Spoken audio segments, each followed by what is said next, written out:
What up, baby? Hello. Welcome to Cool Ranch Corner, episode 49. Next episode is the big 5-0. Sure. I'm excited. Yeah, baby. I am too. We're gonna have some fun guests. Um, I've got a ton of stuff to talk about, as far as like life updates, because it's been a very eventful week. So I guess we'll get right into it. Obviously, changed my camera angle a little bit, tried to make it a little more personal. I actually have an Elgato, like a really nice Elgato mount thing showing up that will allow me to get it even lower, so you can see the posters, because I really want you to be able to see the posters and stuff. Right now I have the camera like tilted down because the tripod is too tall to like get it lower. You'll see what I mean when it shows up. But I got the nice Elgato mount that it lets you like you'll see it'll be really crazy how I can change it, or I guess you won't see, you'll just see the camera angle. Whatever, anyways, I let me know if you like the camera angle. I think it's more personal, you can see me better, I'm not so far away looking. It's definitely going to be better for meetings on my end. So now that I'm not streaming, I don't have to have it to where, super wide and then I crop in and all that nonsense. I have been chugging away at my script. I had some auditions this week, so I didn't get to write as much as I wanted, but that's always, a good reason to not be able to get to writing, is because you're working on a character. But I'm on page 25 of 80 as far as the rewrites go. So that means the first 25 pages I could basically show to a producer and be like, it's still a work in progress, but this is basically it. So it's a good feeling to be that far along. I'm gonna try and get 5 more pages tonight before I possibly go to the movies. Or Giancarlo, he texted me this. I think he texted the group chat last night, but it was like 3 in the morning, and then he texted me specifically at like 7 and was like, "Dude, I broke up with my girlfriend." So I'm like, bro, we gotta go like do something. That's rough. So I hope Giancarlo's doing all right if he's listening to this, man. Um, we've all been there. That's not a fun time, but you'll get through it. Shifting content to more elaborate skits and videos. So I don't know if people have noticed, but on TikTok, I've actually only been posting 1 or 2 times on the main and 1 time on the second account. And on YouTube, I still post 5 times a day, so those other 2 videos are throwbacks. But I'm not really going to be posting throwbacks on TikTok unless I'm on a film set and I just need to get something out that day. But the ideas of the videos I am making are more elaborate, like the crumble cookie one I just did, or the skit that I did with Giancarlo and Jorge, which, if you have not seen it yet, it's called The Last Can of Blue Bomber Slushy, and it's a blast. It's currently number 2 in the top 10 videos that I've posted that are long form. So if we can get that to number 1 after this episode, that'd be sick, man. That's going to be my goal, is to try and top each time. I'm working on a skit right now, editing phase, to hopefully get up next week. That's about Giancarlo joining a dating app. So that's fun. Jesus. But I did everything myself on this 2-minute skit that we dropped, the Blue Bomber Slushy one. Like, I cleaned up the audio myself. I did. I honestly feel like this is a good way for me to sharpen up my editing skills for making my film. So support that stuff, because I'm trying to shift more towards more cinematic content, so that when a producer goes and looks at my YouTube, they see all these skits and short films and stuff, and they go, "Oh yeah, this guy's really just making films." I tried banana maple French toast, and goddamn, that Yep. shit is Yep. busted, bro. Yep, It's so dude. good, man. It's so good. Code Danny D for Fit Butters. That stuff's really So good, yeah, man. it's really good. I have found myself eating that one and Rory's Cookie Monster Madness because it's Oreos the most. Hmm. So I think those 2 flavors, and the Fruity Pebble and Koki. Cocoa Pebbles. Whoa, no, it's Cocoa Pebbles in there, not Cokie. Those are my favorite. That my favorite. The monster cookie is fine. It's just M&Ms, so it's kind of like, I don't know. Regular M&Ms are it's just chocolate, uh, so it's nothing crazy. But if you want something really chocolatey, the Cocoa Pebbles is the way to go. Um, let's see. I saw Beetlejuice 2 the other night, and it's fine. It's not yeah, like I didn't something think it I was would gonna be anything recommend going to crazy. see, but Like, it's not something I'm like, you have to go see it. It's definitely worth a watch, especially if you're a fan of the original. But there are like whole characters that feel like they just don't really have an effect on the story at all.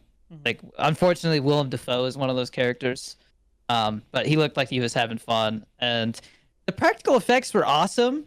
But I also think something about being shot in like 6K digital just makes it not look as good sometimes. And then there's one sequence that's like all CGI basically, except for like one aspect of it. I don't want to spoil it because it's like my favorite sequence of the movie. It's very early in the beginning, where it's just the CGI, because there's so much practical effects, stands out more. But the soundtrack is pretty awesome. I think the soundtrack was my favorite thing about it, besides Michael Keaton. Because Michael Keaton as Beetlejuice is like basically the main reason to go see it. Um, yeah, I'd be curious to hear what people think about it in the comments. So I'm posting my review on TikTok tonight. So I give it 3.5 stars on Letterboxd. So I think it's well made. It's just a little convoluted, but otherwise entertaining. Like my Letterboxd review was literally like a troll, like not a troll one, but just like a goofy one. Like, it is what it is. So I'm just gonna make something funny. I said that the best part was when Michael Keaton showed up and everybody in the auditorium's mouths got sewed shut, and it made it hard to eat popcorn, but it was still a fun time. So I don't know. Just me being goofy. Pollo Loco was selected by Louisville's International Festival of Film. So a little bit more gas left in the tank, I guess. I really didn't expect the last 10 festivals to get any selections, because I'm literally saying on social media and everything now that it's dropping on October 1st. So we have 9 more notifications to go. But if you live in the Louisville area, I'll have more details. I think it's October 10th or something. So it'll already be on YouTube. But if you want to go support it on the big screen, I will definitely release some more details on that later. That's everything I had as far as life updates, though. Well, I played a little bit more of the beta this weekend, and it's still fun, but it's much sweatier. Like, it seems like everybody who didn't get to play last weekend is like just doing all the research they can to be like in the meta, I guess. And so everybody's running around with MP5s and just sliding Me left and right. included. Dude, the thing that I've been seeing the most, and this pisses me off, so many people are using shotguns this time around. It's like every single match, there's like at least 2 or 3 people who are using shotguns and like diving like around corners and just getting one shots. It's so stupid. I've seen like a million clips of it too. It's happening to everybody. When I've used shotguns, I feel like the only time it's exciting and fun is when I like happen to catch somebody reloading or something, so I can really like boom Yeah. one shot them up close. Otherwise, I hate the shotguns. I feel like the damage fall off is ridiculous. And I get it. It's because they have to balance the guns somehow. But in real life, you could shoot somebody with a shotgun from like 50 yards away and they're probably dead. You know what I mean? Like, shotguns are nuts. And in this game, it's like if they're not 10 feet in front of you, you got to at least shoot them twice. And so that aspect of the shotguns has always annoyed me, but that's kind of always been Call of Duty. So I it think is what it is. it's But just been exacerbated by the fact that people can dive around corners and stuff like that. And so like you'll just yeah. be running along in the end where you just die and you're like, what happened? Like why am I dead now? And it's just you look at the kill cam, there's just this dude just flying around a corner and just you're gone.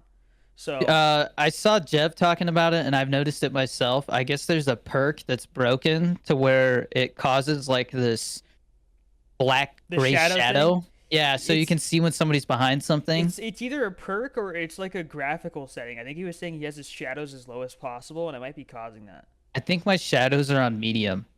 So I don't know what causes it. I think I have seen it as well, but it's only certain people that I see it. Like, I'm like, oh, it's always that one guy, and it's because he's using a perk or something that like oh, triggers it. what level are At you least right I now? think so.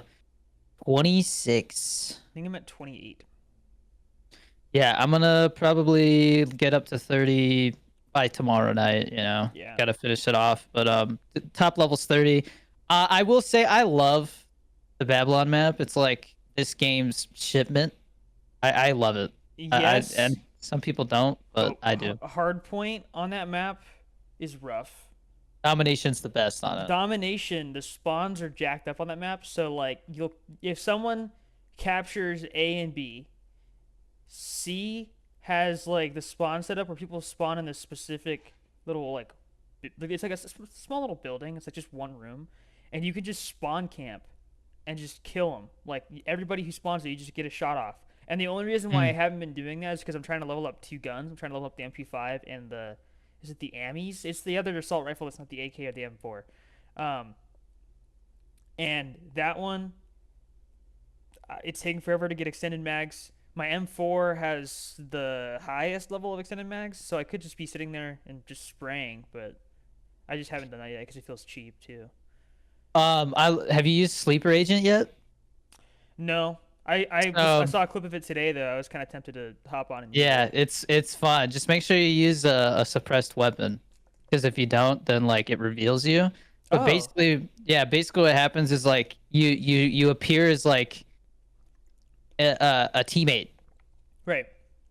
And so if you have a suppressed weapon, you can just get into a spawn and start picking people off, and they don't even realize that like you're the one doing it. So that has been really fun, but it's also really frustrating because it's balanced well in the sense that it takes a long time to acquire it, because if not, then like it would be a dumpster fire. But there's been a couple times where I get it and I use it at the wrong time and get killed right away, and it's like, damn, well that was a waste of that build Yeah. upgrade. But gunfighter just unlocked that, and so my C9 is like level 23, just decked out. It allows you to get 3 attachments extra on your primary, so that's awesome.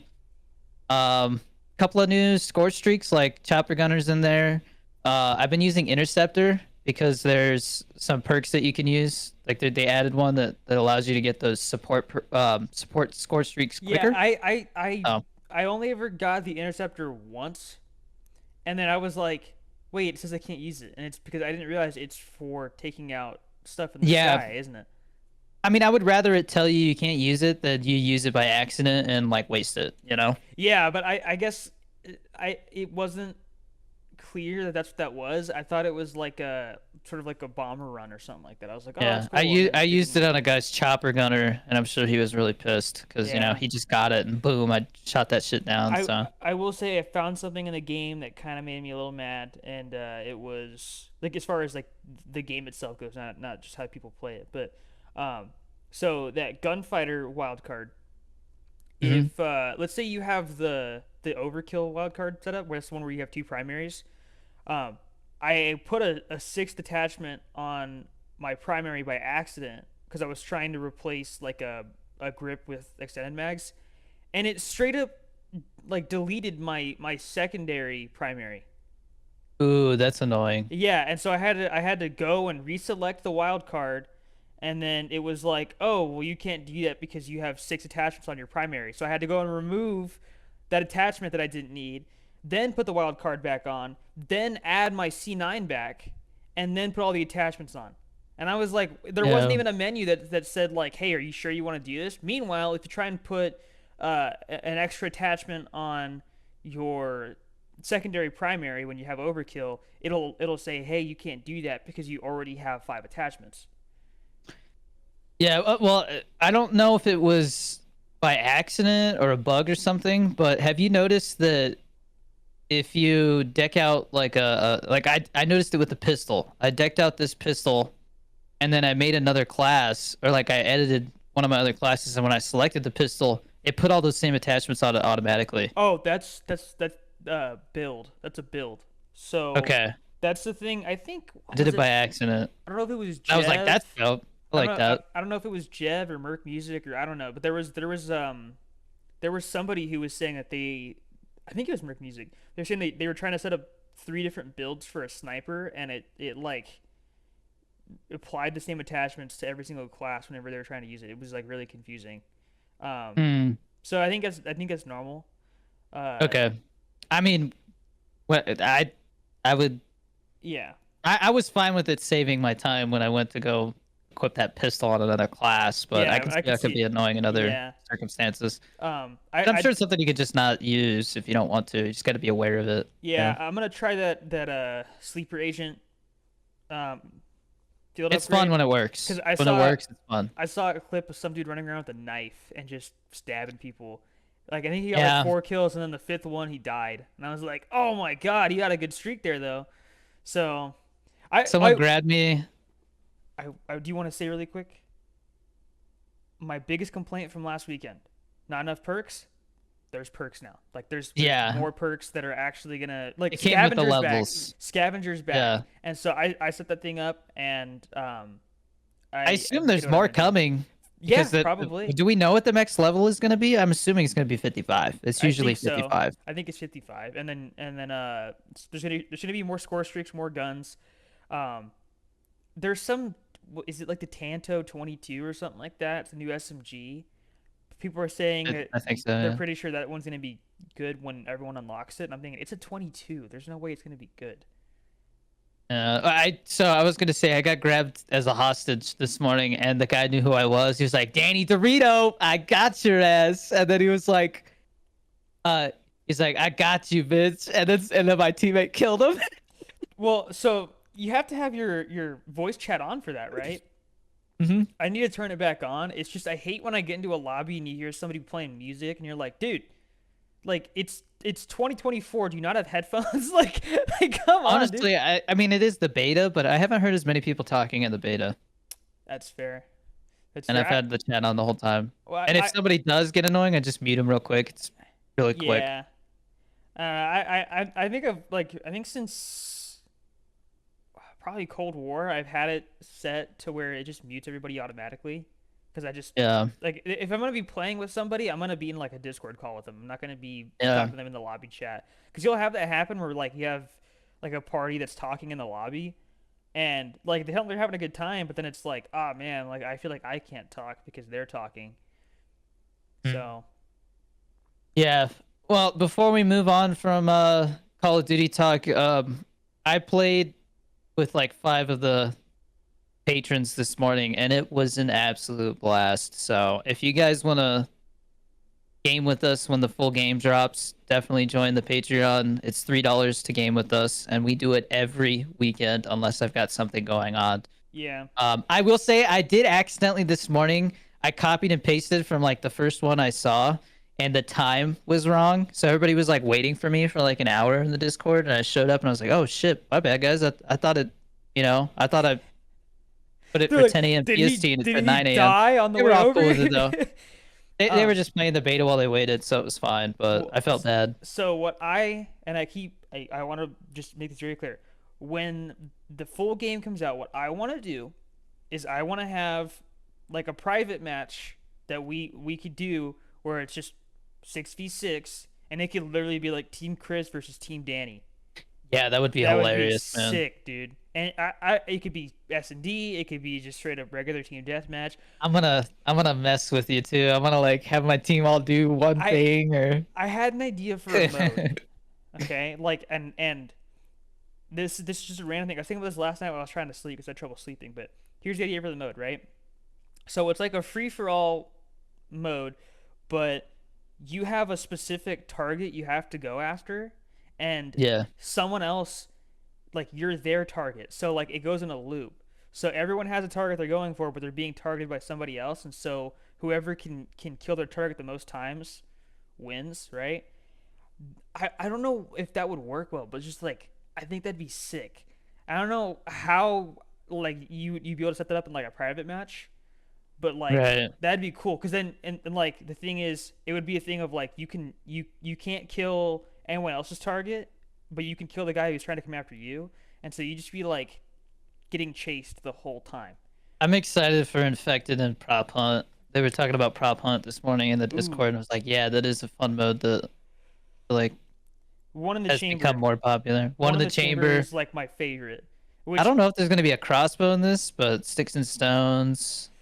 oh, sticks and stones, dude. One in the chamber is still my favorite though. One in the chamber was always like when you like miss your shot, and you only had that one bullet. It's like, oh no, and you totally, But anyways, Yeah. we should move on from Call of Duty talk because a lot of people are like, oh, gee, oh, brother, let's get. I don't know, um, man. I could talk about Call of Duty all day, but yeah. so it's still going to be another game topic though. The Minecraft movie trailer dropped, and it was a piece of garbage. It's Look, it's a teaser trailer.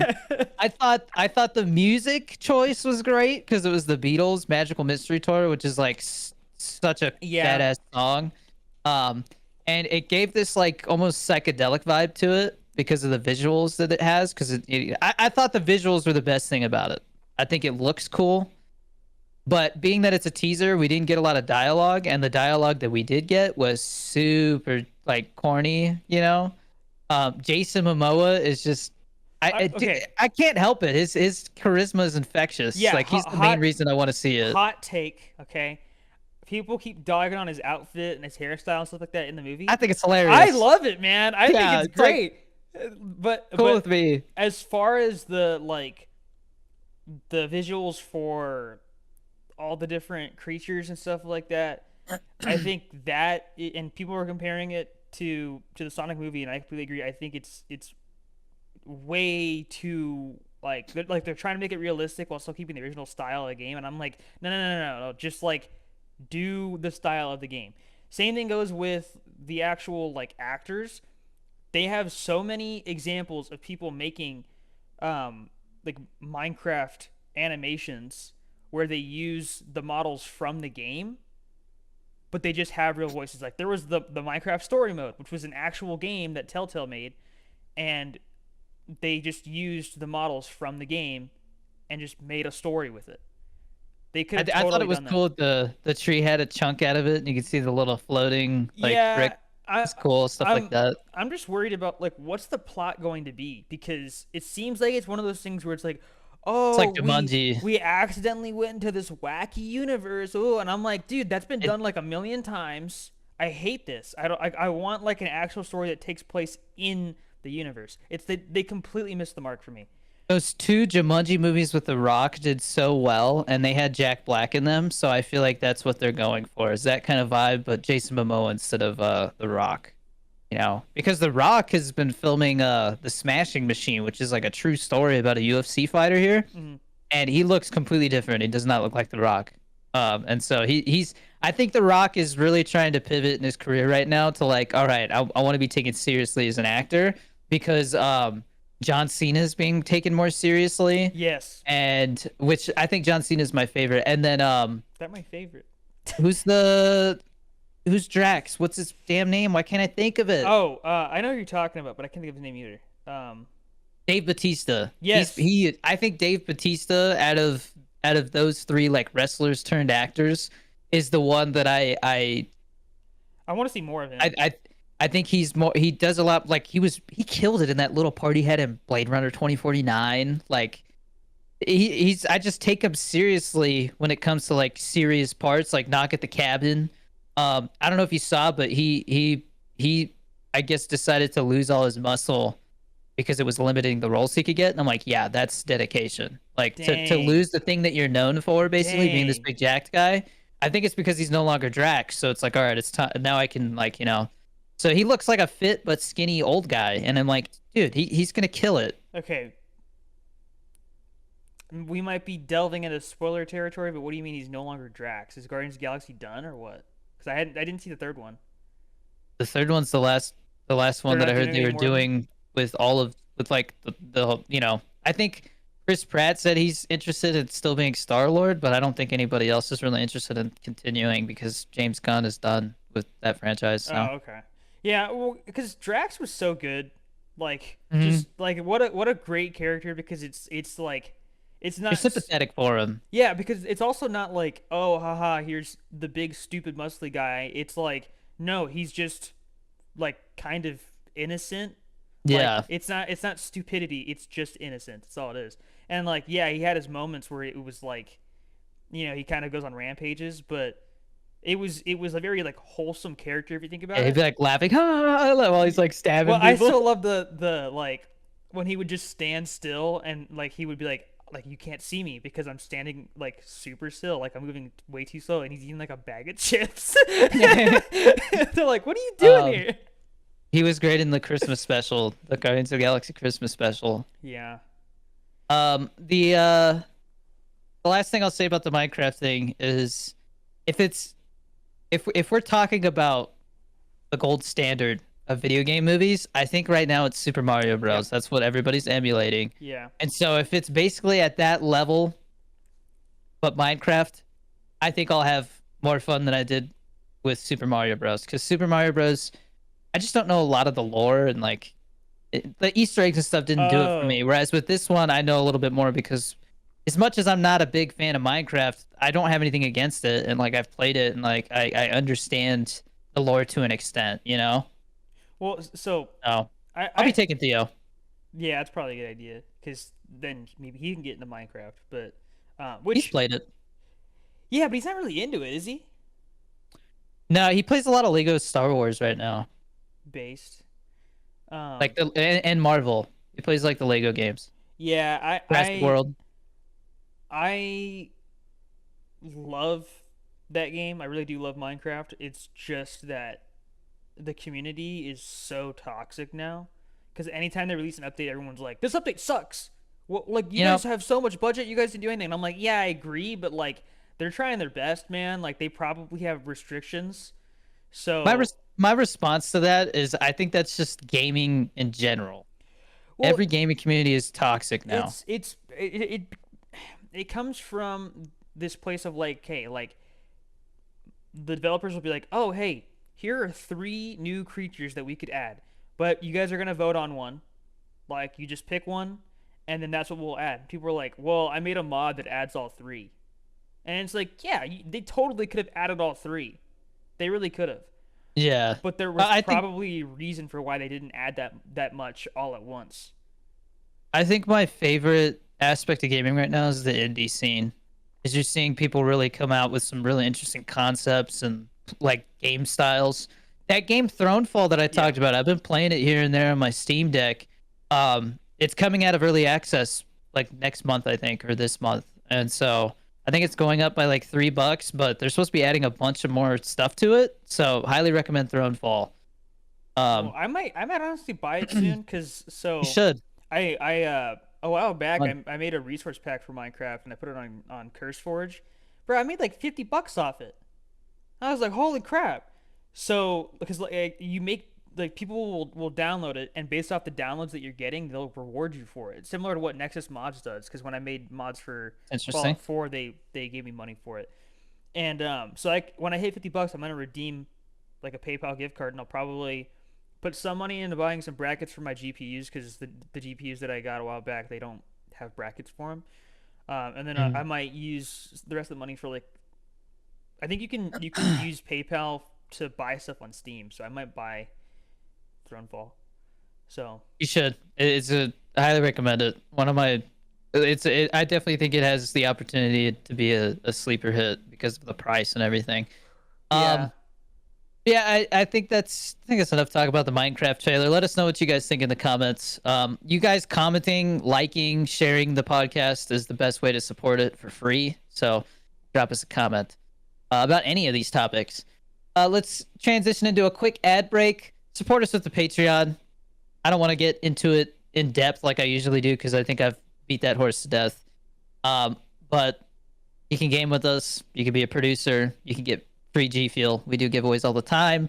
Speaking of giveaways, I've been doing. G Fuel gave me some codes for some starter kits and tubs, and so in the Discord I have a side chat that says secret giveaway corner, and this week giving away a code for a tub. So you do have to pay for shipping with these codes, but it's a $36 tub for free.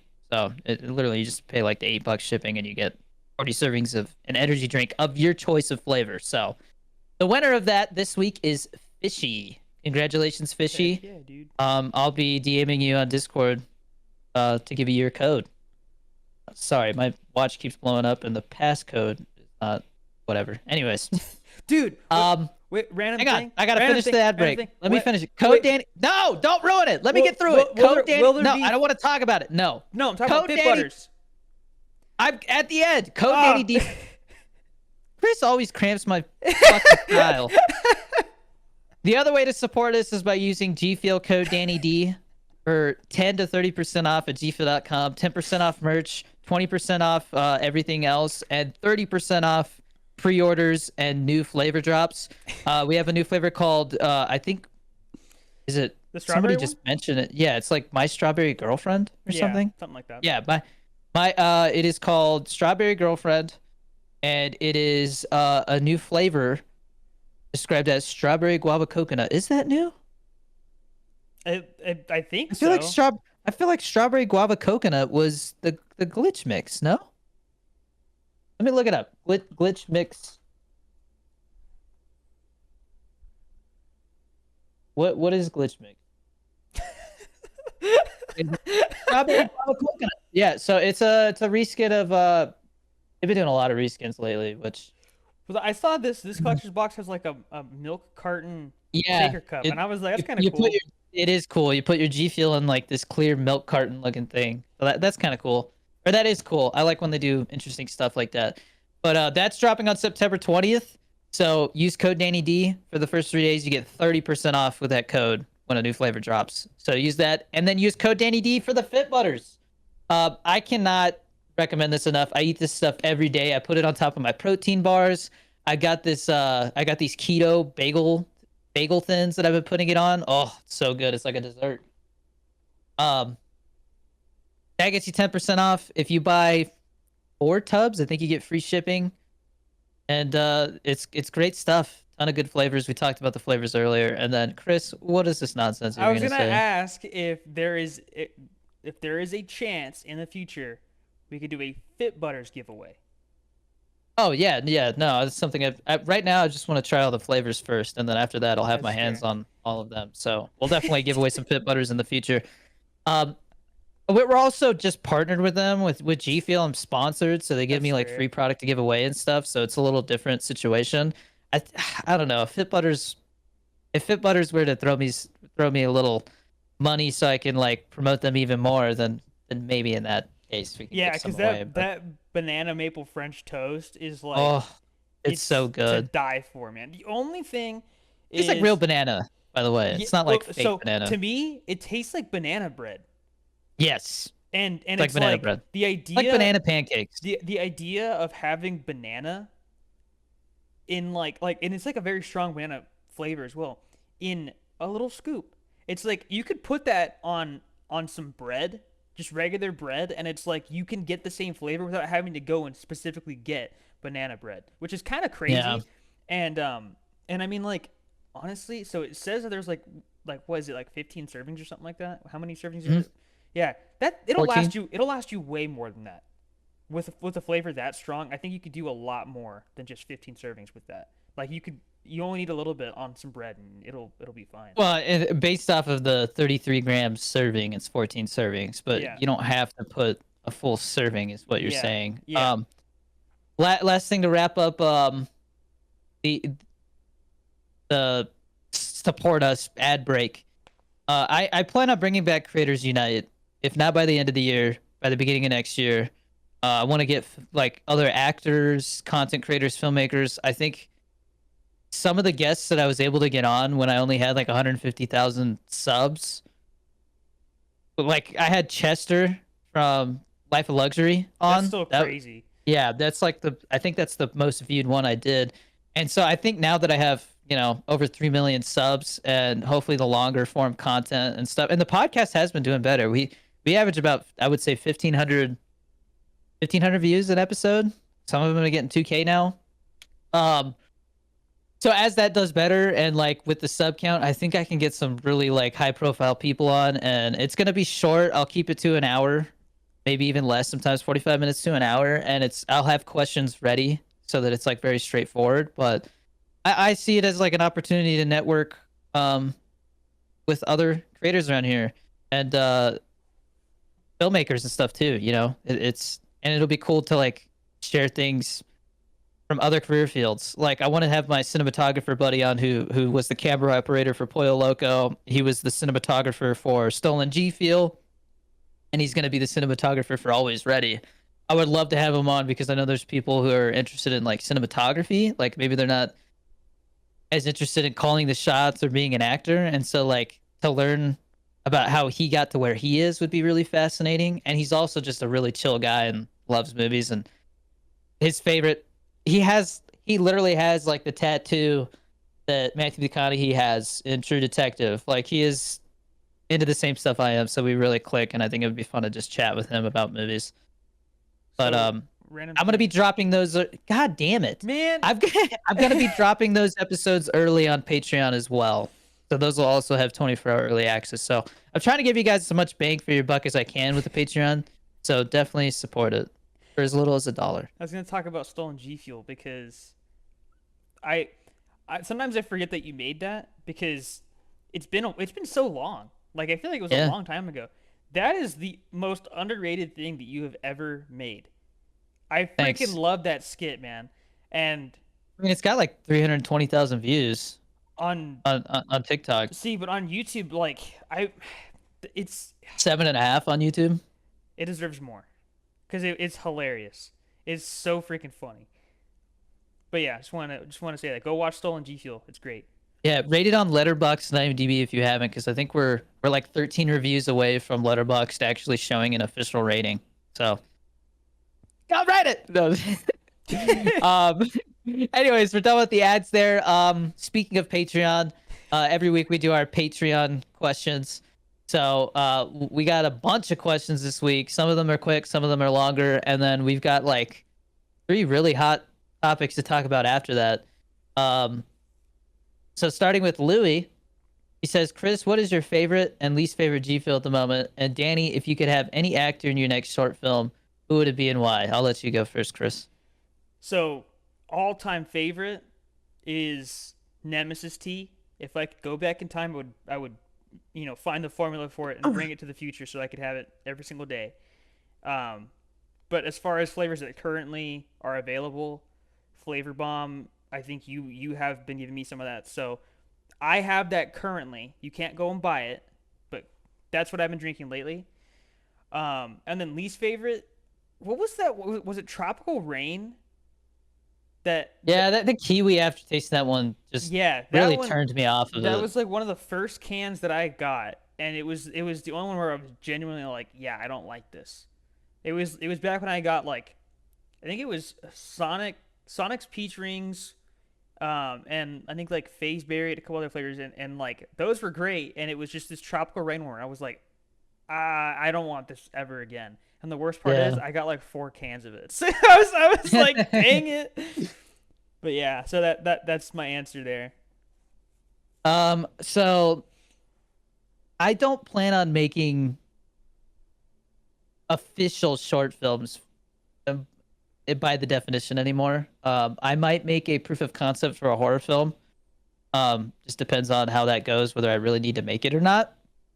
Um, but I do have a couple of actors that I've had in mind for some features that are low budget. So I have one where there's kind of like a support group, and one of the characters in it I pictured as being the guy who plays Tuco in Breaking Bad, and I think he lives here. So, and I have some friends who do know him. Like the Breaking Bad circle of supporting actors here is really tight knit, and like they're really cool. Um, and so there's a role for him that I would really love him to do. I think he'd be perfect for it, and it would be more serious and not as like over the top. But when he is like, like what, like that, Yeah. yeah, like I got those moments where I'm like, it would be awesome to have him, and like I don't think he does much. He hasn't been doing a whole lot of acting, like like he sometimes when an actor kills it as a specific character, it is so hard for other producers, directors, all these people to picture them as anything else. And I hate that about acting. Yeah. That's why I've tried really hard with my acting to do different things every time, which is tough. And it definitely makes it harder to break in. But I think it keeps you from being typecasted as much. And then the other character from Breaking Bad that I would want him to play like a main villain character in that dropout drug dealer film. The guy who plays Gomez, Stephen Michael Casada, I think is his name. Casada, yeah, Stephen Michael Casada. So the guy who plays Gomi in Breaking Bad, I have a really cool like sinister part that he could play, which is something I haven't seen him do is play like a bad guy. So um, there's two things there for that. Next question. Thank you for that one, by the way, Louis. Those were great. Super Dude says, "What is your favorite game? What was our favorite? What was our favorite game to play when we were kids? Like together? I guess like Call of Duty, Yeah. but separate. I would say Burnout 3. Burnout 3 was like one of the games that I bonded with my dad over. So As like a little kid, probably Lego Star Wars: The Complete Saga, because that was like the only game that I had on the 360. sorry, I have a hangnail and it's driving me nuts. Okay. I'm sorry. And then as far as like what I played for most of my childhood, I remember there was a certain point back when you were lifeguarding, you were like, "Yeah, you can play Black Ops, but like just don't let Dad see." And so Dad would Mom Dad listens to this, she'd be like, "Oh, Dad would be at work, and I think this is like this is over the summer because you were lifeguarding. So, Dad would be at work, Mom would be at home working on like lesson plans and stuff like that, and I would hop on Ascension, on Black Ops 1 and just go for high rounds, and I would always get to like round 40 with the ray gun and the thunder gun, and then I'd die. And there was one time I was about to hit my record, and then I heard the garage door open, and I thought it was our dad, and I was like, "Oh crap!" So I went and shut the Xbox off, and no, it was Mom coming home from like McDonald's. I was like, "Dang it!" Wait, so why did you shut it off? Was it because like you weren't supposed to play the game, or was Yeah, it well, because if Dad had seen, he would have been because mad. we also had like there was a point in time where like Dad was like, "You guys play video games way too damn much. We have a time limit now, Yeah, 1 hour." yeah, it was around that same time too. But also, he wouldn't want me playing Call of Duty. And then what's funny is when Black Ops 3 came out, they had the Zombies Chronicles DLC, and so Good DLC. around that time, he was like, I don't remember how it happened, but I think I kept saying like, "Oh hey, like can I play the Xbox for more than an hour?" And they were finally like, "Yeah, like you can do that." And I was like, "Cool."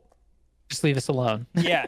And I came home one day from doing something. I don't know if it was from being like, I don't know if I was like staying the night at a friend's house or what, but I came home and our sister was kind of looking at me weird. Just like she was trying to like, not smile about something. And I was like, "What happened?" And I go into my bedroom and the Xbox is sitting there. And I was like, "Oh my God, the Xbox is in my room now. I can play this as much as I want." And so Yeah, first thing I do is go for around 100 on Revelations. straight degen. Dude, within a week, the capacitors on the TV blew out. That's crazy. But back to my pick, Burnout 3. Like if there was one game that I could pick that got remastered, it would be that. I got a PlayStation 2, tried to play it like a year ago, and because it's like 360p, it just does not play well on like a modern TV. So it's really like it's so blurry. So I really hope they remaster that someday because Burnout Paradise was ass. Do they even make Burnout games anymore? I don't think so. No, Burnout Paradise was like so poorly received. I think that killed the franchise. Um, Next up, Cisco says, "Do you think the Minecraft movie is going to flop or not?" No, I think so many people like Minecraft, and it's like there's kids who play it, there's adults who play it. Like I don't think it'll flop. I don't know if it's going to be as big as Super Mario Bros, but I don't know. What do you think? I don't see it flopping. I think people will watch it, but I don't know if people are going to love it. I think it has the opportunity or the possibility of being like surprisingly decent. I think people are being way too hard on it, but Um, yeah, and I mean, a fucking Minecraft movie. What do you expect? That's so yeah. hard to turn into a story. Well, I disagree, but I won't get into it because I already talked about it. Well, knowing how studio films work, it's hard to adapt because it's a game it doesn't really have like a straight up I hold mean, your hand story. that's fair. I guess if you're like if you're talking about from like a we want to reach more people kind of perspective, yeah, it's It's kind of hard. definitely, yeah, was Yeah. definitely what they're trying. That's what they were trying to do with Super Mario Bros. They're trying to please What the everybody, heck and happened with it worked. Borderlands? What were Mom they and doing? Dad watched it. I literally was talking to them on the phone. Like, yeah, we watched Borderlands, and I was like, it was fine, right? And they're like, yeah, it was okay. Like, it wasn't anything like amazing, but like, it wasn't like the worst movie we've seen. Yeah, I'm like, but of course it wasn't. I think people just found the movie that they wanted to shit on. I don't know. I think what probably happened was it like Six was percent on Rotten Tomatoes is insane. it, I don't it care who what. 6% should be a movie that literally you can't sit through because it's so bad. I sat through this no problem. It was enough fun to still be entertaining, but there was a lot of moments where you're like rolling your eyes because you're like, oh yeah, it's a movie and movies do things, to like nod at the audience and stuff, and it doesn't always work. well, but And the also last act specifically is really bad blue screen, the I will the say. it kind of disrespected the source material as far as I'm aware. I didn't feel disrespected. I played the first two like crazy, and Yeah, but I'm it didn't talking bother me. people who played every game like I 8 times. Like imagine like the people who played Borderlands saw the movie and were like, "Oh, this movie sucks." It's same as if they made like if the Fallout TV show came out and it was complete garbage. I would know because I've played those games like crazy. Like I think I have like what 4,000 hours in Fallout 4, something ridiculous, right? If the show yeah, sucked, I would have made it very clear. There were some things that weren't perfect about it, but if there's anybody who is qualified to say whether that show was bad or not, I am one of them. So it's the same thing. yeah, People who played those games like yeah. crazy, saw the movie and didn't like it, it's because I something was not right about how it treated the source material. The biggest issue for me was the fact that the actors they chose were all like old. Like they should have went with Yeah. like younger up and coming actors or just new faces, and not only would that have kept the budget from being so damn big because the budget ran up. I don't remember how much they spent on it. I think it was over 100 mil. So what's funny, Jack Black was in Borderlands and he's in the That's Minecraft Claptrap. movie. Yeah. Yeah, And and so Jack Black is Jack Black must like I don't know how he's not in like the top 10 highest paid actors because that guy's always doing something big, like a big IP. well, I wonder if he's getting paid a lot. Like it Maybe might he's be just not about the money, and yeah, he's like, "Yeah, I'll take that lower paid to do that." He's also big into video games, from yeah. what I hear. Like he really wants to be in Red Dead 2, or the Red Dead movie. He Is really it wants to be is it in gonna be that. a Red Dead movie? He could do that. I I would mean, say yeah, he could do that. I so I've been doing some producer stuff with Ben, and so we talk a lot about like like trying to get rights and stuff for video games and stuff to like package and like get something made. And it comes up a lot in conversation with like other producers and stuff that somebody owns the rights to make a Red Dead film or show or whatever. So I don't know who it is because I haven't dug that deep, but I know somebody's got it. Anything super big has already been scooped up because people are like they're collecting them like Monopoly cards. Like all these studios are like they're like popular video game that could be something. Let's buy it before somebody else does. And like who knows? Anything could just all of a sudden be a movie So I don't or know. show. This is honestly this topic has gone on super long, but GTA as a movie, I don't know if it could be done. I think it can. It just has to be rated R. Still, I feel like it would be hard to get the plot to be interesting because I think what makes those games so good is that like you are the one actually getting people in these situations and I you get think to experience it that way. Like it's like you're there, right? I Whereas in think the movie it's GTA like any 5's GTA 5's campaign is so beloved because the characters are so like well developed. Those three characters you play as in GTA well 5, they're the great. the actor who plays Trevor is like awesome. Like Yeah, he he's does a a really lot cool of dude. stuff. He was in Breaking Bad Yeah, or Better yeah. Call Saul. Better Call Or Saul. yeah, Better He's Call Saul. But he was in something else where he's in a lot of stuff. I think he was in some like Western thing. I don't remember. But every time that I see him, I get happy as far as like when he's in a role, because I know he's Yeah, gonna do a good job. yeah, I feel bad because I see so many videos where he's like, people go, "Hey, you're Trevor. Could you tell me to fuck off?" and all this stuff. And he's like, "I just want love, man. Give me a hug." And I'm like, Yeah. "Oh, Well, and meanwhile you have God, who's the guy who's like dead, or he's officially dead?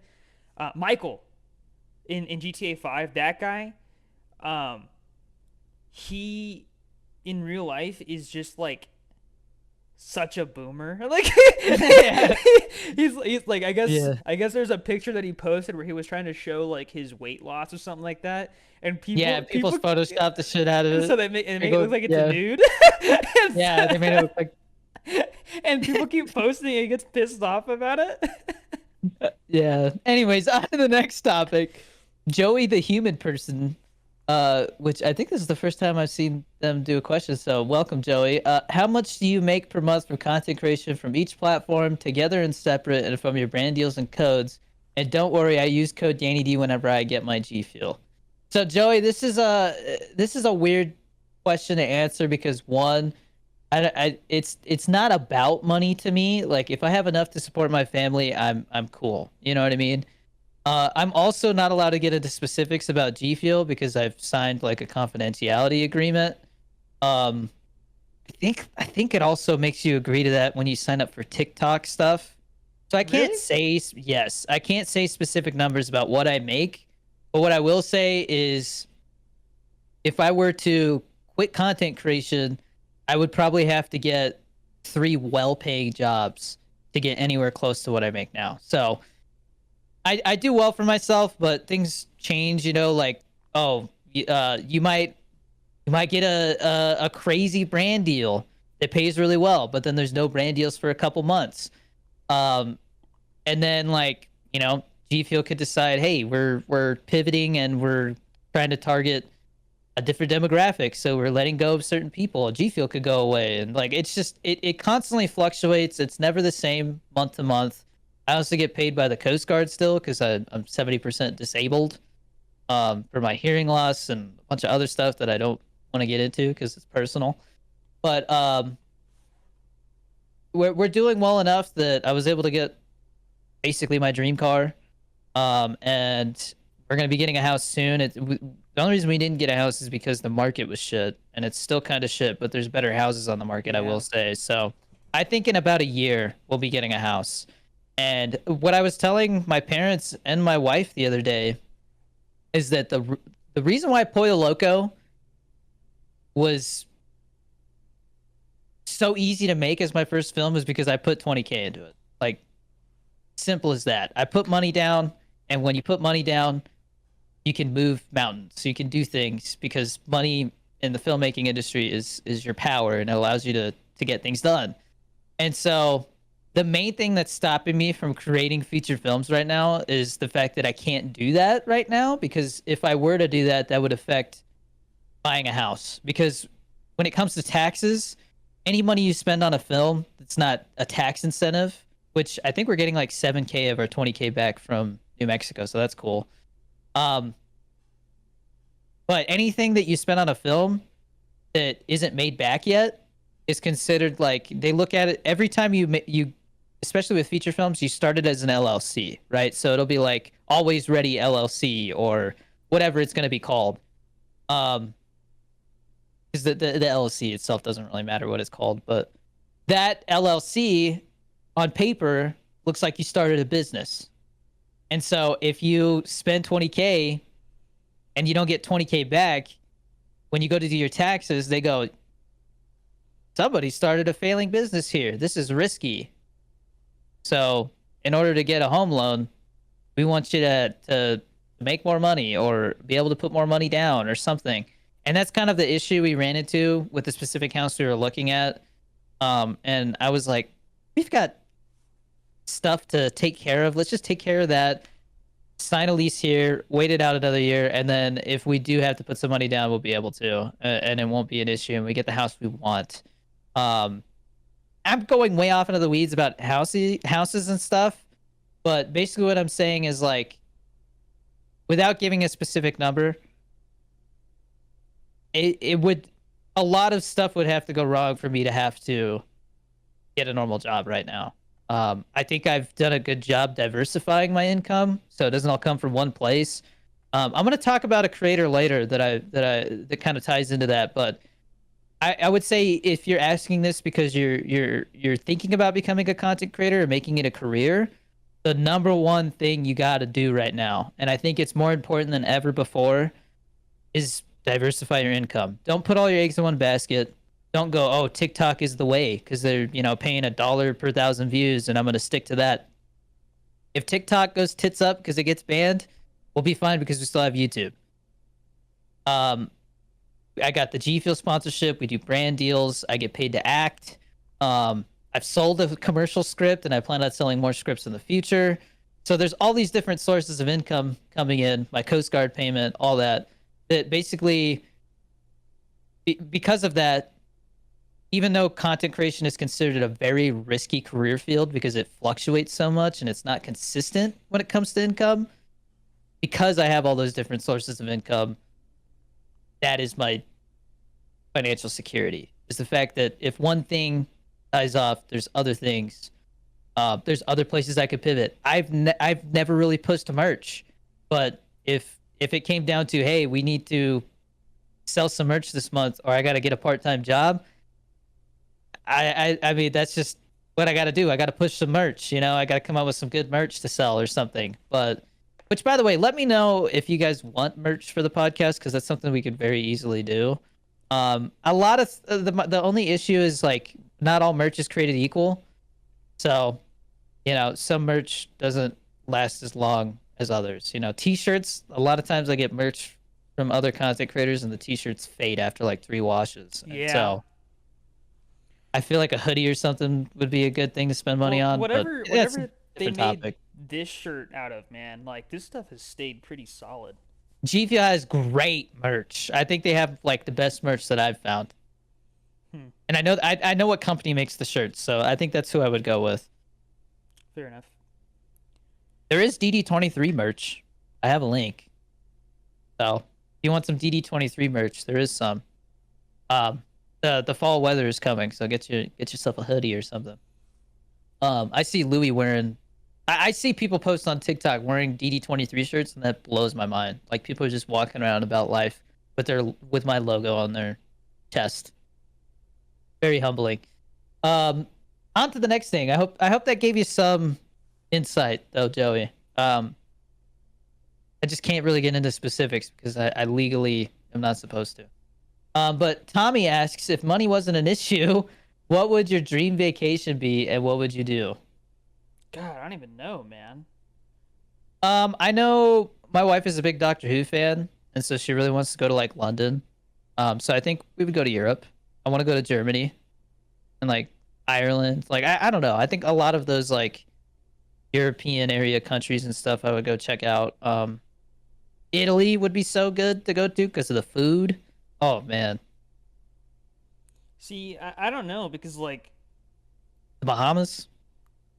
Like I don't like traveling is the problem. Like I just have never been a fan of it. Because truth be told, like a vacation for me is just sit at home for 2 weeks and do nothing. Like which is I know is such a lame answer, but that's genuinely how I feel. Like I'm very content in like where I'm at, and so like I don't know, like it could be cool to go to Hawaii. It could be cool to go to Europe. It could be cool to go to like Alaska and like just Alaska's supposed to be beautiful. Yeah, like I mean, there's like a whole area where there's just icebergs that are just like blue. It's pretty cool. Yeah. But, well, I mean, I think because I work from home, to me, a vacation is like getting out of my home. But I will say, for 4.5 years now, the idea of like just sitting on my ass for like 2 or 3 days and not posting on social media sounds like a vacation. But I don't plan on doing a vacation like that for a long time. I'm just not. I don't feel. I think at this point in time, because I have so much stuff going on with social media, and I'm not.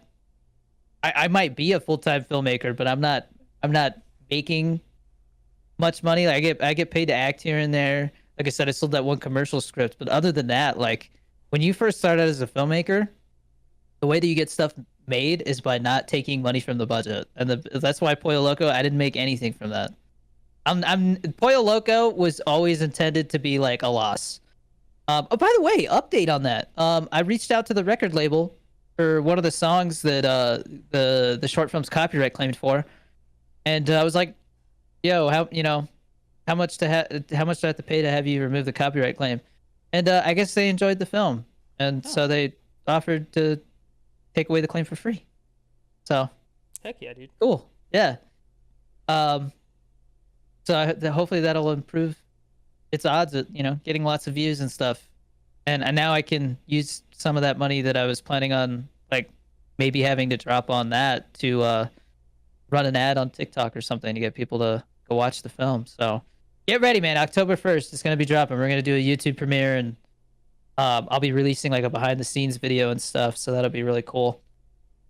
Um, but yeah, that I think that answered the vacation question. Thanks, Tommy.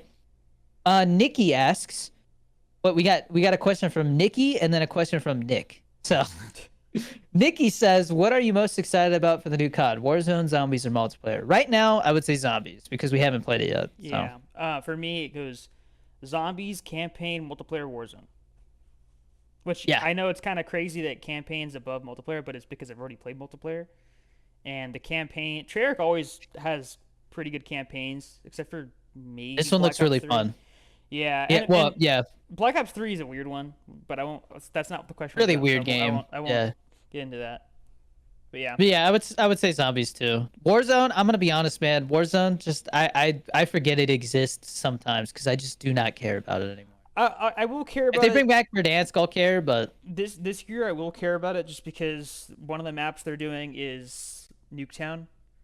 oh Um, yeah, I guess I and just then don't like the. I don't.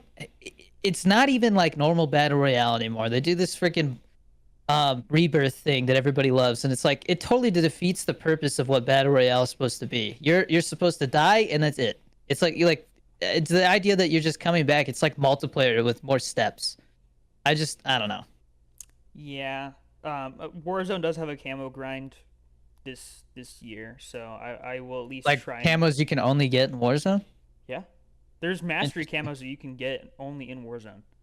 I just don't have the time to get mastery camos, and if I try to get the mastery camos, I'm gonna feel like a shit bag, like neglecting my family or my writing or whatever to do that. And I mean, just playing this beta, like because there's a time limit, I'm like, oh, 'cause, like last night I hopped on for like one match and I was like, that's it, and then I did one more before I went to bed because I was like, oh, it's fun.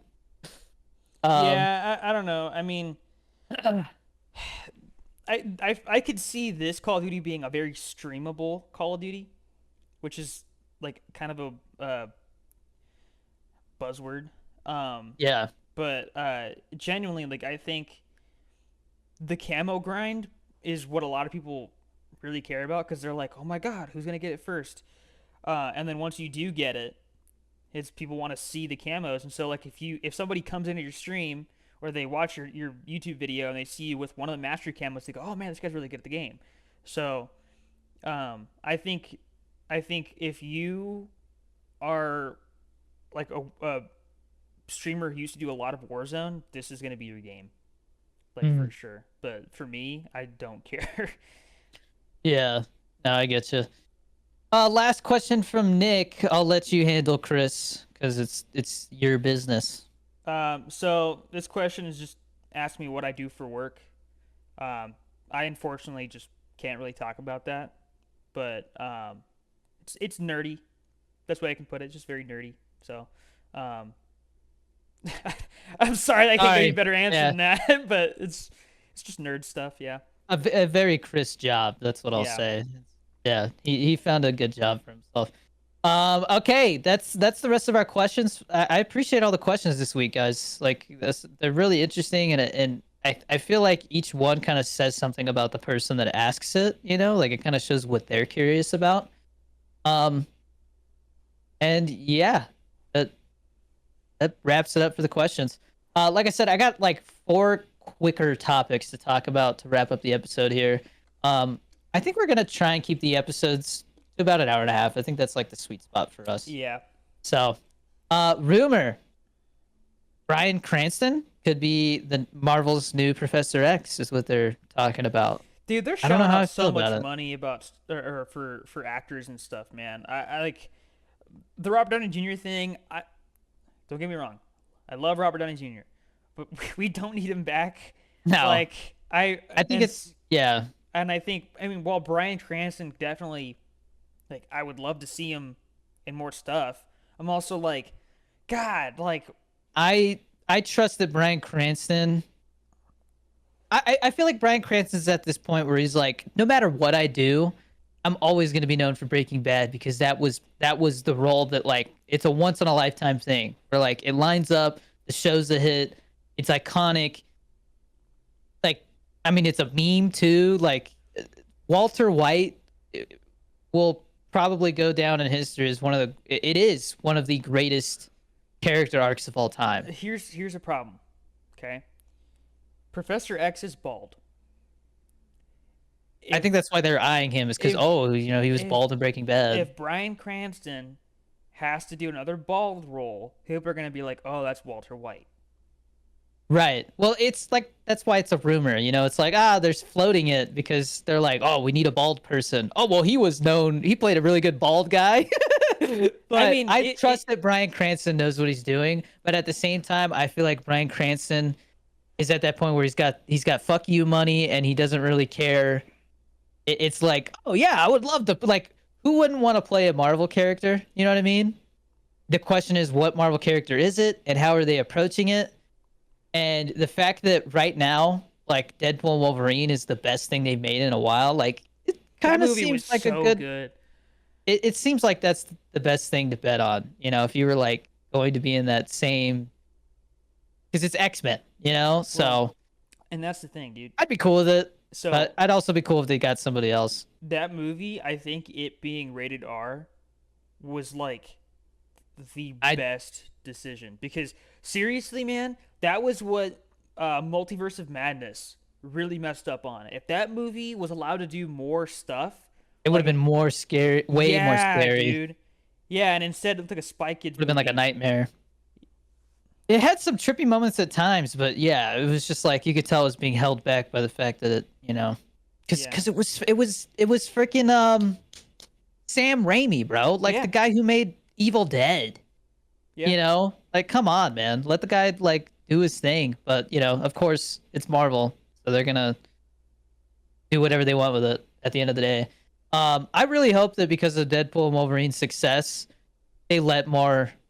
I mean, I think we're already starting to see it a little bit, but like, if the next wave of Marvel films is like every other film's rated R, I think that would be a great move. That I would get think me back into it. that would get me back into it. Like, if all of a sudden they go, I doubt they would do an Avengers movie that's rated R, but like if they did another Doctor Strange and it was rated R, stuff like that would really get me more hyped. I But I, think I think Deadpool and Wolverine is one of those things that it would not have worked if it was PG-13. yeah, I It's a think special circumstance. the move is you do a couple movies that are PG-13 or whatever, and then you sprinkle in some rated R ones. So that way you still reach the audience that you want to reach for most of the movies, but then you have some where it's specifically for the people who are like, hey, like I want a more serious, dark Marvel movie. Because I mean, even Iron Man, the original Iron Man was a very dark movie.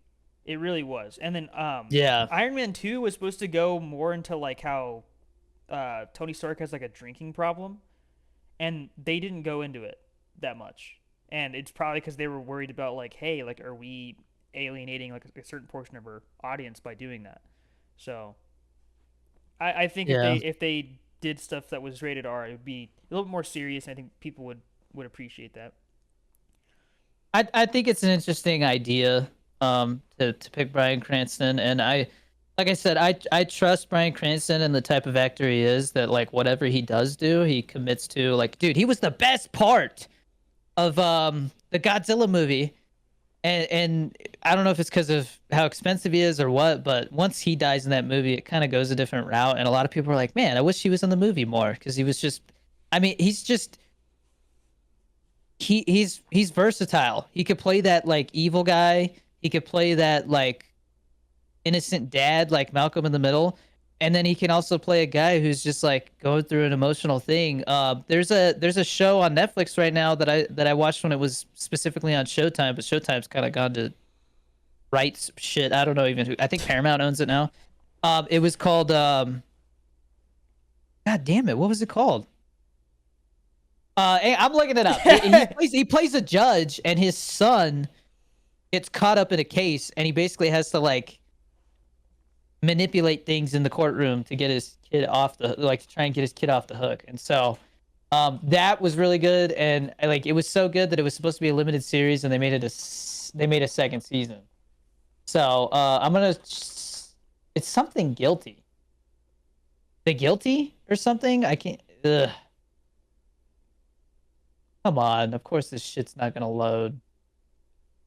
Jesus Uh God damn. Your Honor. It's called Your Honor because he's the judge. You know, like, oh, Your Honor. Great show. Enjoyed it, start to finish. And I recommend checking that out on Netflix, especially if you like Breaking Bad.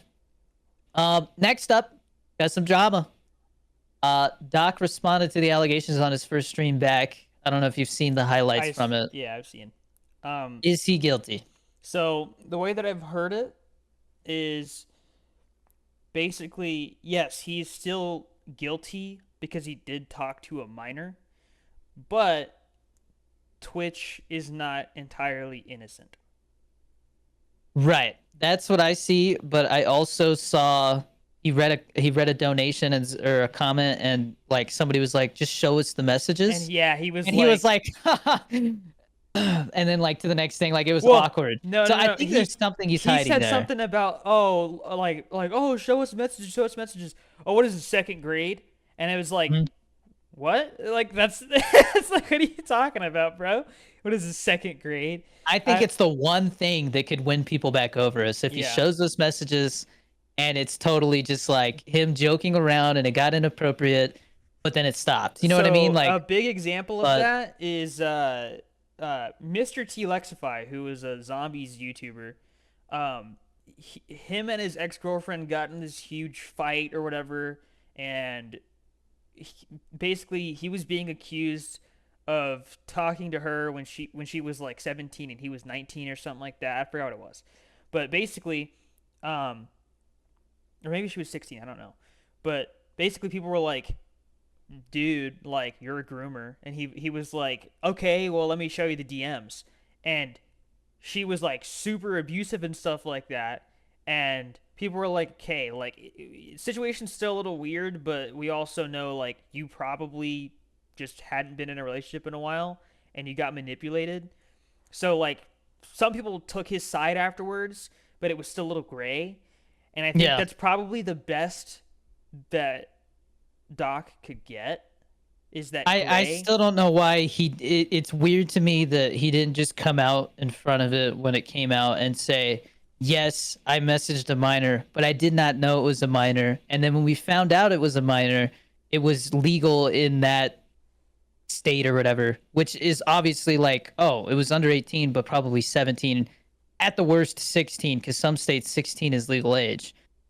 That's all he had to do and say I mean, he did say in the highlight that I saw that the judge deemed it not illegal, you know. Yeah. But does that mean much when you're Dr. Disrespect and you can avoid good lawyers? You know what I mean? The argument that I hear is legality does not equal morality. Exactly. That is a good way to put it. And as somebody who used to support him and like really be a fan of like what he did, and it inspired me to get into streaming, the fact that we're even still talking about this and it's such a mess and he got himself in that position is enough for me to go, I'm not a fan anymore, man. And not only that, like he had to come out and say he cheated on his wife before. We got That these, was rough. we got these, and not only that, like why not just come out outside of character and address it so people realize this is serious. He's being serious about it. Instead, he's live streaming in character to talking about it, and it's getting awkward and weird, you know what I mean? And at the end of the day, you're watching a guy wearing a wig playing a character try to explain his way out of a weird, messy situation where he still can't just straight up go, here's the messages.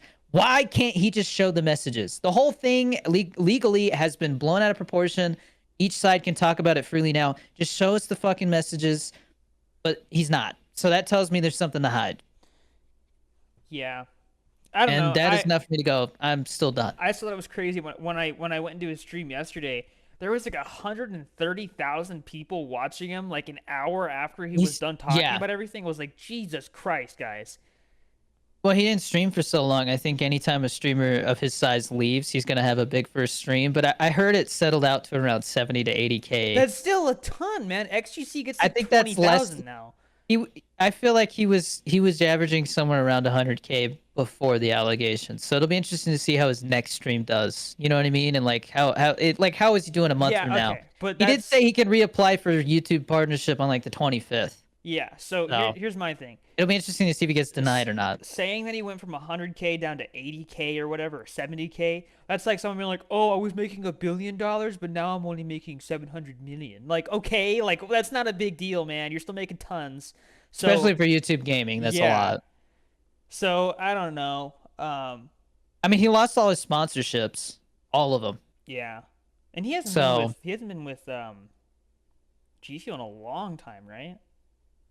Yeah, he went with Mountain Dew, and then they don't make energy drinks anymore. So weird situation. He like discontinued the product. I feel like he always makes the worst. Voting all the time. He makes the worst decisions as far as like just like business decisions, right? It's because like he's like, oh guys, yeah, I wanna go to Mixer. Let me just tell Twitch about that. Like.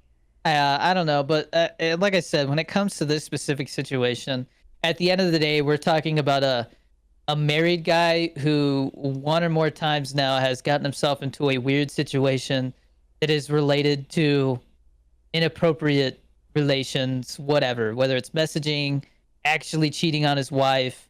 There was those messages that came out that we still don't know are real or not, where he was like straight up talking to like some trans OnlyFans model or something, and like I mean, it was very explicit. That. Yeah, where he was like talking about cripping it and stuff, and then like it was just like yeah, boom. Was that? And I'm like, this guy's a weirdo. Was that before or after he admitted to cheating? It came out after. Yes, but I mean, I don't. When were the DMs? It seems like a lot of stuff was happening around the time that the cheating thing happened. Yes, because but but that's 3 instances where I'm like, if it's it could be 3. It's a repeat offender. I don't know if the DMs that you're talking about, I don't know if that happened. Like, I don't know if the DMs took place before, during, or after the cheating thing. Because if it was before, there is a chance that the person that he was cheating with was the person he was DMing.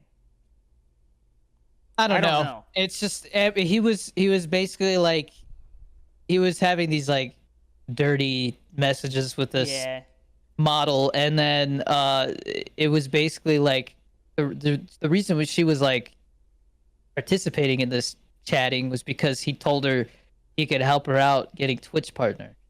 And then when it turned out he couldn't, because I think it was around the time that he was like about to lose his partnership. Because of that, he was like, "Oh, sorry, I can't help you." And then he like blocked him. So but like I said, I'm like, we got 3 instances now where he never addressed that, obviously, because that's something he'll probably like just deny. But the other 2 things, it's like we have all these instances where he's getting caught in hot water. What are the things that we don't see? You know what I mean? Man. Who knows? And it's just enough for my brain to wander and go, I don't think I want to support this person anymore. God. It must suck to be him right now, man. I'm gonna be honest. Like, I mean, a lot of people have said they respect the fact that, like if he was like super guilty, then he probably would just disappear, because that's what a lot of people who get caught doing something do, is they just dip,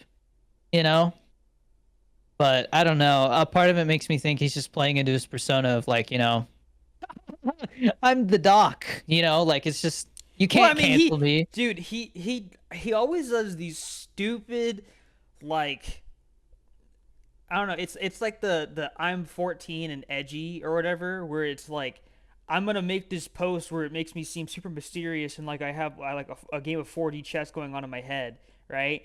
And then Yeah. it's like you streamed with the title "The Truth" and then went on a schizo rant about how you're not a pedophile. Like I don't know. Like it's so weird. I don't understand why he doesn't just retire, because that guy has so much money and it's not worth all the drama, man. Like I just Yeah. I mean, it's just I hear so many jokes now where it's just like, "Hey Doc, do you want to bang at TwitchCon?" Yeah, yeah, yeah, yeah, yeah, yeah, yeah. And it's just like, bro, that is well, no matter 10 years from now if he's still streaming, that is gonna haunt him forever. I mean, to this day, people still stream snipe him with the name Doc cheats on wife. You know what I mean? Like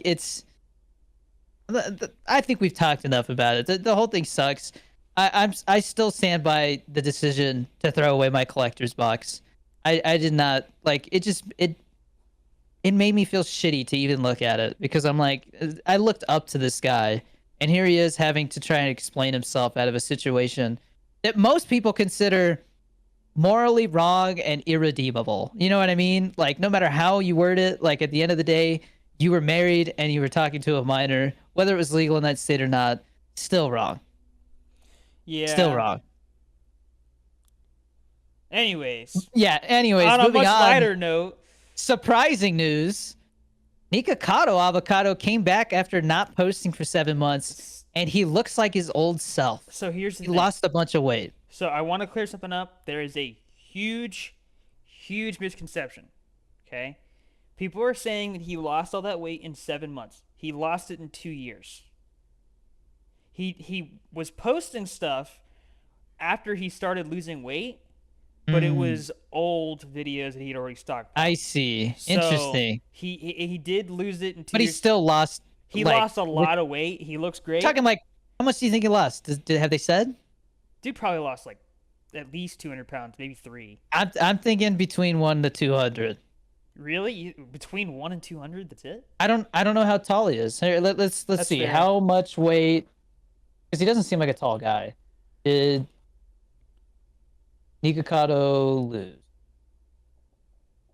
He says he lost 250 pounds. God damn, that is two Wow. people. Wait, so I was actually like pretty close. Yeah, no, Nice. I that the question is, will he keep it off? And the other question that people have is, was it Ozempic? Like, how did he Yeah, do it? people keep saying that. Yeah, I I don't will know. say, for losing that much weight, his face looks great. Yeah. Well, he does really look like his old self. And Yes, back when he used to play violin and stuff all the time. I don't know the guy. I don't watch his stuff. I just all I hear is the memes. But I do want to say, like, I doubt he'll ever hear this. But good for you, man. Yeah, good for you. Good job. I think it would have been a good opportunity to pivot in your content though, because coming back and going, I'm the villain and stuff like that, I was like, really? Like you have the opportunity to like tell people like, look, if I can do it, you can.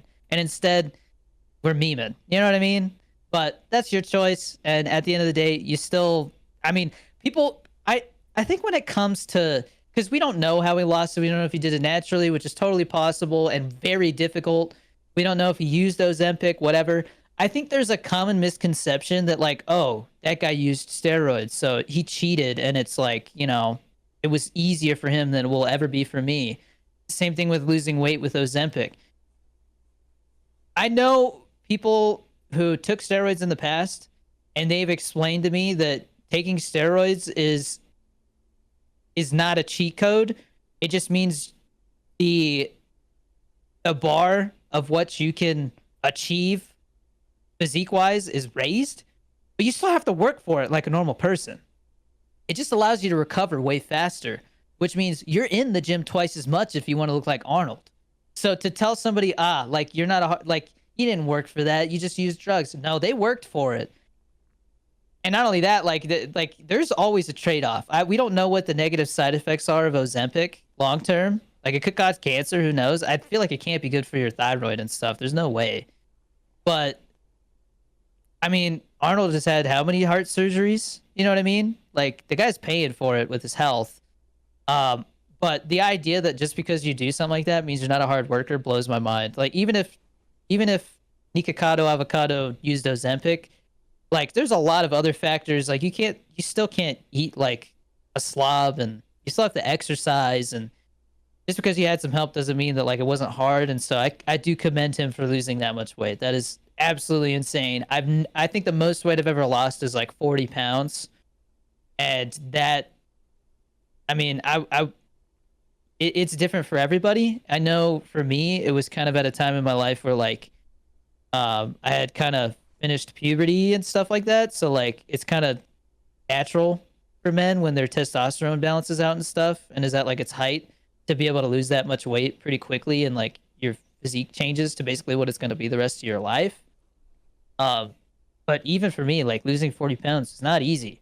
And I think getting to like, I think I'm close to the leanest I've ever been as far as like muscle mass and fat, body fat.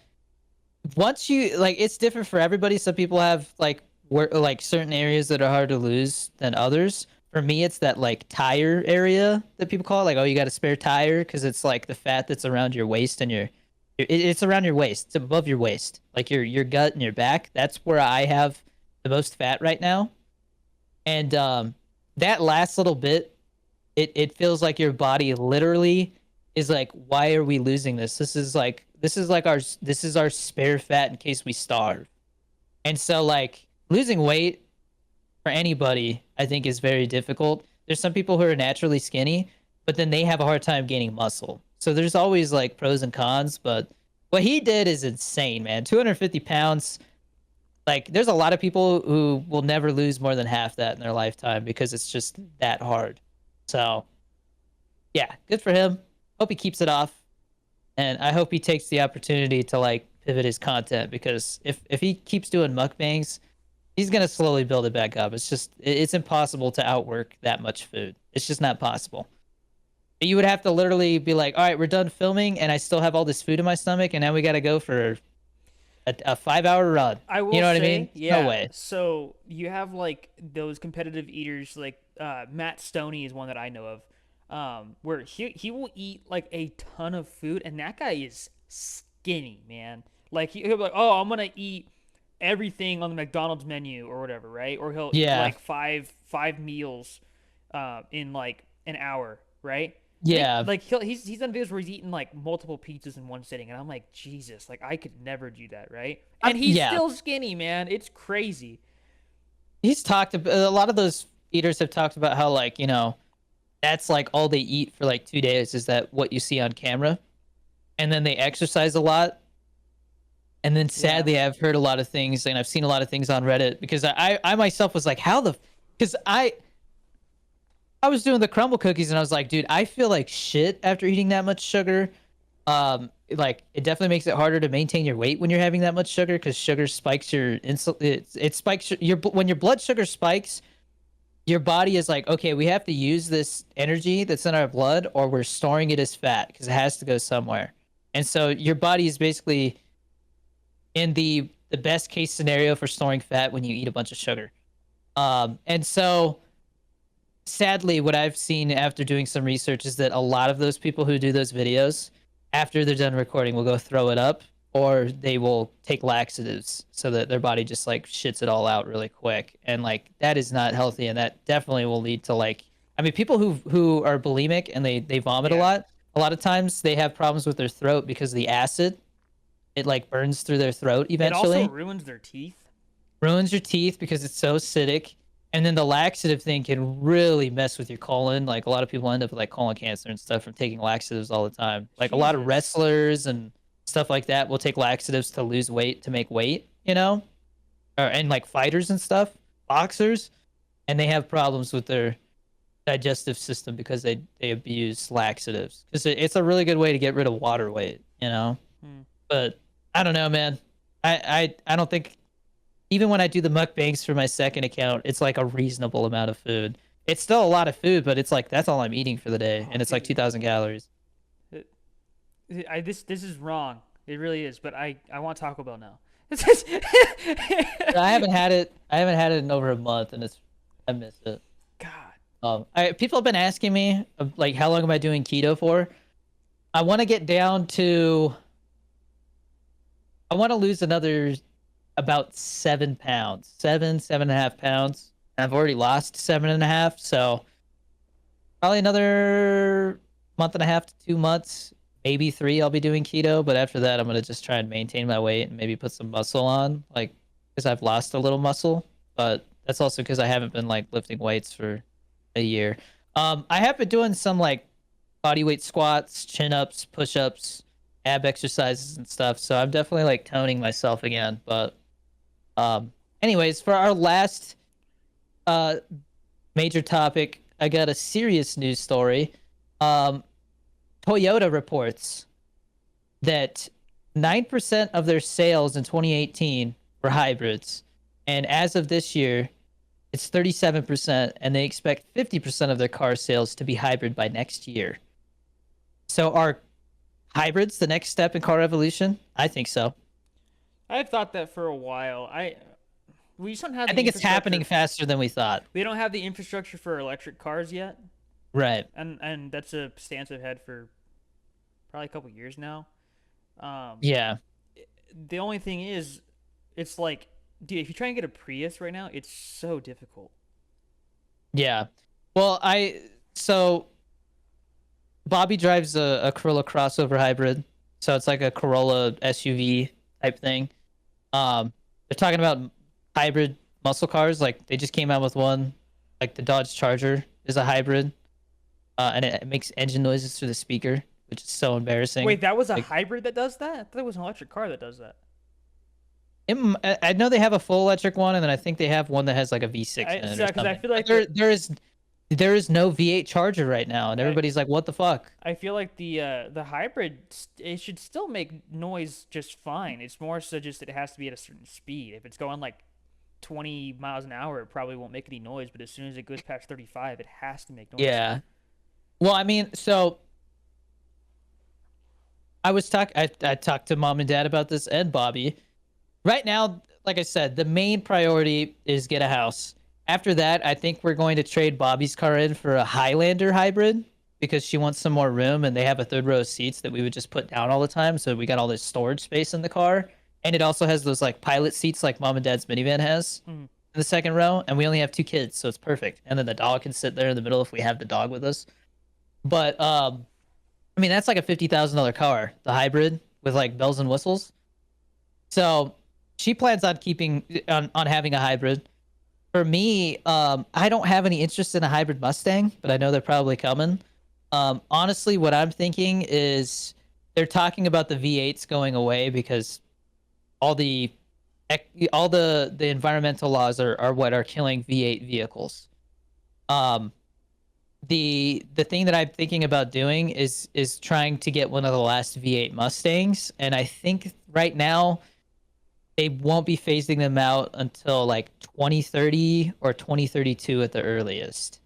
And so I'm like, okay, right around 2030, I might be trading my Mustang in, which is an inline four cylinder, for a V8, so that I could be one of those people who says I have one of the last true muscle cars with a V8 in it, and like that is something that I could hold on to and maybe even sell someday. And it might just be a weekend car, and I'll get myself a hybrid or a Mustang Mach-E to drive around as a commuter, because I don't really drive as much, The Mach E. but I like the way they look. I think they could be a lot better though. That's why I don't want one anytime soon. Or maybe I'll have the V8 and then I'll have a Mustang hybrid as my other car. Who knows? You know what I mean? It really doesn't matter right now. But the point is, I think hybrids are going to take over. I think hybrids have been around long enough that people know they're somewhat dependable. You know what I found out?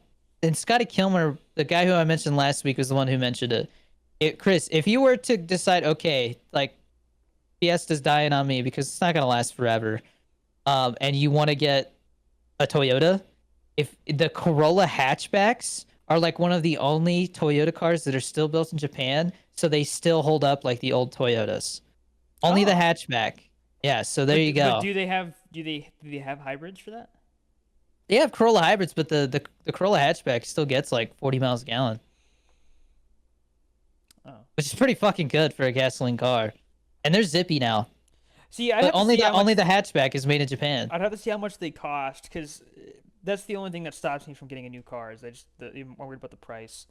But because I know Priuses are like impossible to find, and then we were looking at Corolla hybrids. For the SE Sport Edition, which is like the zippiest one that still gets good gas mileage, 23K. Pretty affordable in today's like market. I'd have to see like what the 41 on the highway, 32 in the city. I gotta figure out what my Fiesta gets. I love my little Fiesta though. Like I say that every single episode now, but I love my car. It's a piece of junk sometimes, but I love it. I tried out the sport mode on my car recently. It doesn't really do a whole lot. Hang on, what year is your car? I think it's a 2018. You're not even sure. No, because I'm not even the one that like actually bought it. Mom and Dad bought it. Yeah, like, no. But I paid them for it. So you say it's a zippy car, right? So it is a 4-cylinder, 1.6 liter. What do you know what model it is? Is it like? It's like the base model, dude. Okay, because it's showing me the ST, and I'm this episode's already an hour and a half long. We don't need to get into this right now. It's fine. I mean, it says if you have the sport one, it's 0 to 60 in 9.1 seconds, which is pretty fucking slow. But I mean, it's enough. It's definitely enough. And I think the Corolla is like 6 seconds or something like that. So it's zippier and but I didn't. Anyways, like you said, we'll move on because who cares about the gas mileage? But the other thing they said is that Toyota is looking into making every single one of their vehicles a hybrid in the near future. They're investigating that. Right now, 7 of their vehicles are only available as hybrids now. And I think the Camry is one of them now or something. So that's a pretty big thing. Yeah, and then the Corolla is getting a plug-in hybrid next year. And they're saying plug-in hybrids could be the training wheels for EVs, because you still have to plug them in. And they have like a little gasoline engine to like give you some extra range. But I think that's really interesting. I think hybrids are great. Like, I mean, so like the Highlander we were looking at has like a 600-mile range. Like that means you could drive like 6 hours on a road trip without stopping, and that's insane. They're gonna have to start giving you like a toilet in the car so that you don't have to stop. That's gross, man. Dude, I saw Scotty Kilmer was talking about an old RV that would literally like shoot the shit and piss out the exhaust. Someone's behind you and just yeah, it literally just shoots like shit at your windshield. That's so gross, man. Yeah, that's nasty. I can't believe that was a thing. Actual All right. India RV. Yeah, but I want to know what you guys think down in the comments. Do you think are you thinking about buying a hybrid? Like, is it like, I think hybrids are really good first cars. If you're looking for something that's just affordable, it's a really good fuel economy. And honestly, hybrids are getting faster, man. Those little electric motors, they're really tapping into the power that they give you. Yeah. My wife's Corolla crossover, I was like, the first time I drove, I was like, damn, this thing will move because the torque from those electric motors really gets you going. So it's impressive, and I think it should be the future.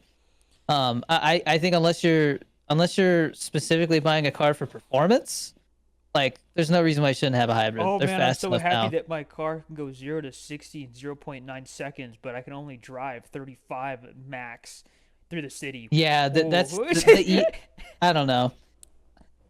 Anyways, we're gonna end off the episode with our recommendations this week. No movies to recommend this week. Like I said, Beetlejuice didn't blow me away enough to be like, yo, you gotta go see it.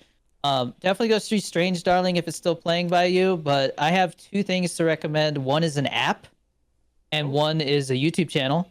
So speaking of Beetlejuice, I drank a lot of liquid beforehand, and I had to pee like I peed during the trailers, and then I had to pee during the movie. And if you're somebody who is like, I hate going to the movies because if I have to pee, I miss something. I can't pause it like I'm at home. I have a solution for that. And it's been around for a while, and I find myself using it more and more. There's an app called RunP, and it is an app where it will literally tell you the best times during a movie to go pee, and like you won't miss anything exciting. Some movies will be like, oh, there's not a great time to go pee, but what they do is they give you a little synopsis of what you miss during that time, and usually they give you about 3 minutes, so it gives you like a little 3 minute window to go to the bathroom. So, but when I go to a movie, I'll literally like open the app and it'll like update the app in the app like real quick. It'll be like, oh, downloading run p times for all these new movies, and then it it'll have like at least 2 or 3 times for you to go to the bathroom. And what I'll do, because I mean women could do this too. I don't know why I thought, oh, like I'm a guy, so when I'm at the urinal I read it. But if you're sitting on the toilet, you can read it too. But literally, I read the synopsis while I'm peeing, and then I go back in the movie. And a lot of times, I get there before that part of the movie ended, so like I can go sit down, and I'm not like, oh, I'm missing something. Like highly recommend it if you go to the movies a lot, or you're somebody who, I don't know, one of your biggest gripes is, oh, I always miss something when I have to go to the bathroom because I can't pause it. So Run P, download it, great app, use it all the time. Um, Technology is awesome. And then the other thing, Matt Moran Motoring is a YouTube channel that I got into back when I first thought about getting a Mustang. He's always been a Mustang guy. He does car reviews and also like car news videos, and I love his car news videos because that's where I hear stuff about like the hybrids and stuff we were just talking about. Um, and it made me kind of sad. I was like, this guy's channel doesn't do as well as it used to, and he had an EcoBoost Mustang. He had like a 2015, and he was talking about how like, oh, they're coming out with the Bullet Mustang for like the 50th anniversary or whatever it was, right? And he got the Bullet Mustang. And then I stopped watching him because his stuff was mostly about Mustangs because he had a Mustang. And then when I got my Mustang, I was like, oh yeah, I remember that guy. Let me go see how he's doing.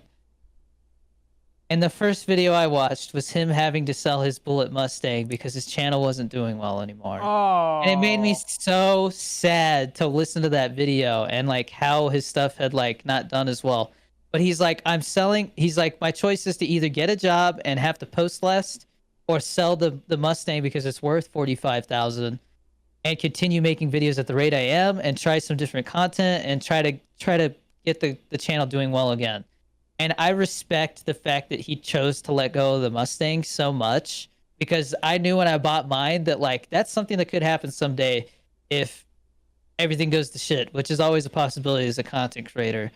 But again, I think it also plays into the idea that like you can't put all your eggs in one basket. I think he put all his eggs in the YouTube basket, and so that's what happened. But go check out Matt Moran Motoring. He does really interesting, cool car reviews. Like he was comparing the Mustang EcoBoost that I have to like a Toyota GTRS or something because they're like similar price points, and so it was really cool to see somebody compare two cars that are like completely different but similar. Like he just makes really good content and seems like a really nice guy. And I honestly would love to try and get him on Creators Unite in the future. So I think I would love to talk to him about Mustangs and the state of the car industry. I don't know if I could get Scotty Kilmer on because he doesn't seem like he really likes to do appearances like that. He makes so much damn content. He's just grinding it, and he's a mechanic, so he's actually working and stuff. yeah. So, but yeah. So Run P app and Matt Moran Motoring. So I have an idea. So I'm gonna make the Run Poo app, and it's gonna be specifically like 10 minutes where you can go take a dump, and it's just gonna be the beginning and the end. Before and after the movie. Yeah. Or no, like the most important parts, the opening sequence and the climactic ending. Or the resolution. I don't know. They're making a sequel. I missed that part. I missed the ending. I thought he died. I'm gonna recommend the Act Man as the YouTube channel that I think people should go and watch just because that guy, like, he makes a lot of really good videos about just like why games did well and why games failed, and it really tells you more about like, okay, like why did I enjoy this game so much, right? And why do these newer games just not feel the same way? Like he really nails that down. The big thing was when he explained World at War, I was like, oh, that's why I like this game so much because it feels so gritty, like it feels legit. And now when you go to like Call of Duty Vanguard. It's like, oh yeah, we have laser guns, and I'm like, what are we doing here?